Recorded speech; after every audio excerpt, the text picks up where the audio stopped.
Vocês sabiam que na escatologia judaica existe uma lenda que fala de um ser chamado Armílios? E quando você olha para esse Armílio dessa lenda, você associa ele com o anticristo? Então é isso que nós vamos falar. Quem é Armílio no judaísmo, nessa lenda que nós vamos ver lá no Apocalipse?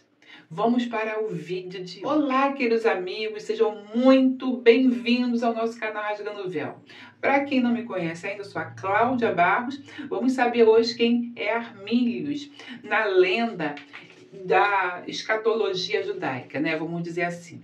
Então, eu fiz um resumozinho porque eu achei tão interessante essa nota que eu resolvi compartilhar com vocês. Olha só. A lenda de Armílio tem sua origem na lenda do Talmud sobre o Messias. Porque, para os judeus, eles aqui têm dois Messias. O Messias, filho de José, que está ligado com José do Egito, que nós sabemos que José é uma figura de Cristo. E que esse Messias, filho de José, ele vai morrer na guerra entre as nações. Mas depois vem uma redenção final que será traga pelo Messias, filho de Davi, que é aquela promessa feita que o trono de Davi não teria fim. Esse assunto ele tem que ser falado separado, como se entende esses dois pensamentos lá no livro de Isaías. Então esse tem que ser para um outro dia, se vocês quiserem, põe aí que eu faço um vídeo só sobre isso.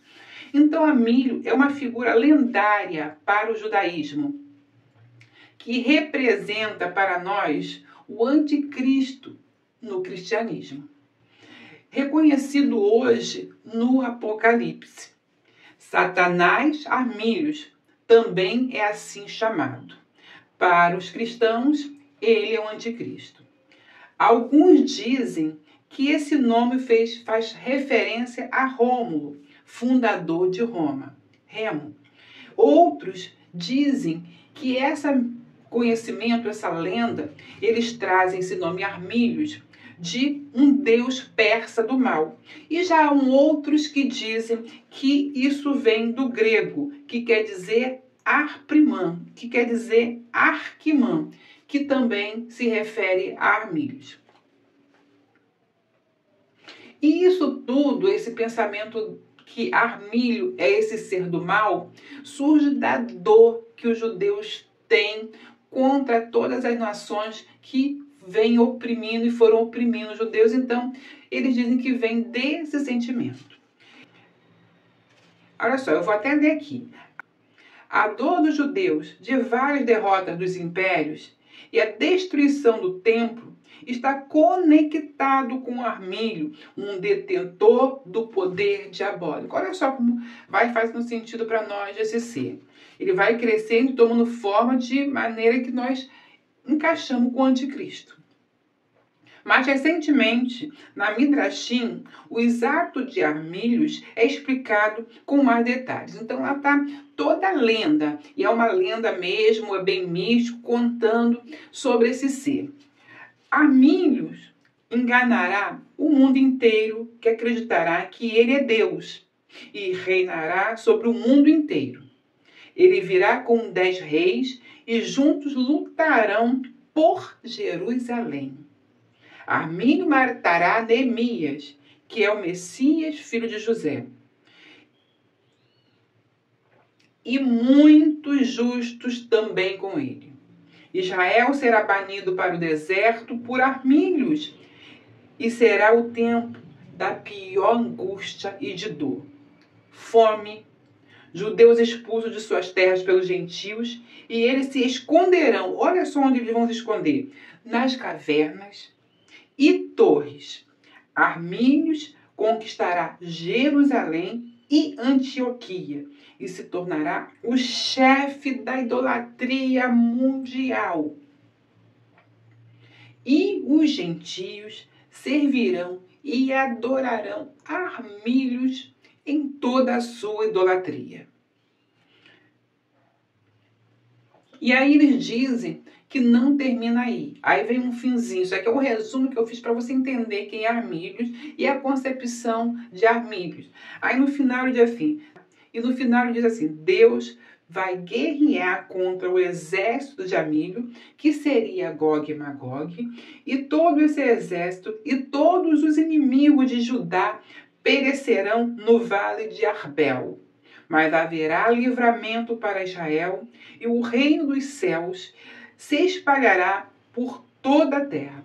Essas são as características de Armílios. Irmãos, e quando você lê essa lenda, você não associa realmente com o anticristo? Não bate realmente?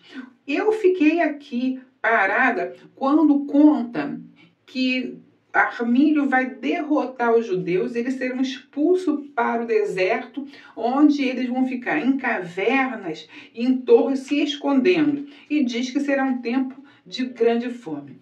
Irmãos, e quando eu escuto aqui falando sobre que os judeus vão passar por uma grande angústia, fome, serão expulsos das terras, que eles vão se esconder em caverna, que eles vão se esconder em torres e que eles vão tentar escapar dessa situação, eu fico achando que é interessante, porque eles estão contando o que está lá em Apocalipse. Por quê? Porque em Apocalipse diz tudo isso, uma perseguição muito grande.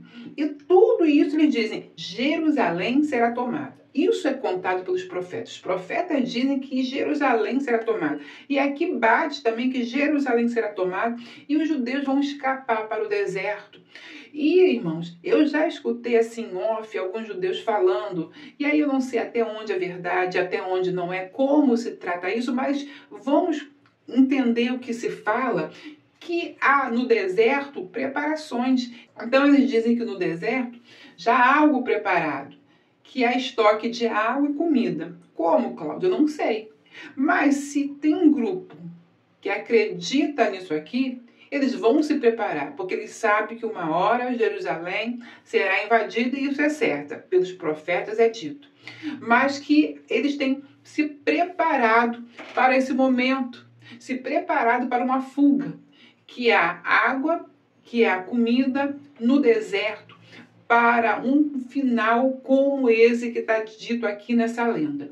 Então, em algum momento, há um pensamento dentro do judaísmo que fala de um ser perverso que vem destruir justamente Jerusalém. E dentro do cristianismo, o que nós vemos é um anticristo que vai se assentar realmente ali em Jerusalém e que vem para destruir, que trará uma grande idolatria e que será realmente adorados por muitos. Irmãos, e os judeus dizem que isso aqui é uma lenda. Para eles é uma lenda. Nós sabemos que aqui tem bastante fundo de verdade de acordo com as escrituras. Quando nós lemos isso aqui tem muita verdade. Quando nós olhamos aqui sobre esse Messias, filho de José, esse Messias, filho de Davi, são duas características distintas. Por quê? Porque Jesus, quando ele vem e morre, ele é esse filho de José. Então você vê que... Então quando você olha aqui que ele diz que tem o Messias filho de José e o Messias filho de Davi, nós vamos ver que vai bater também com as escrituras. Por quê? O filho de José, ele diz que vai morrer, mas o filho de Davi, ele vai trazer um reinado, ele vai trazer redenção. Mas não é isso que acontece com Jesus? Jesus, quando ele vem, na primeira vinda, ele morre, se assemelhando ali a Jesus, filho de José. E quando houver a segunda redenção, que é a parte final para nós, que nós estamos aguardando, ele representa o filho de Davi, que virá reinar e trazer como diz aqui, um reino dos céus que se espalhará por toda a terra. Então, ele, como Jesus, filho de Davi, reinará eternamente. É claro que nós, quando olhamos para as Escrituras, nós percebemos que Jesus cumpre esses dois papéis. Ele vem como filho de José e ele vem como filho de Davi, porque existe a primeira vinda e a segunda. E aqui nessa lenda da escatologia judaica, ele fala desse Jesus que vem e que vai morrer pelas nações. Esse Jesus que vem vai morrer entre as nações, né? Então, irmãos, eu queria trazer isso para você para ver que houve um pensador que trouxe algo que faz todo sentido com o nosso pensamento. E depois eu vou querer te mostrar como os judeus falam de anticristo lá no Antigo Testamento e não usa sequer a palavra anticristo, e como Deus marcou o anticristo em toda a Bíblia para que possamos reconhecê-lo. Então, fique com essa palavra. Até o próximo vídeo, se o Senhor nos permitir.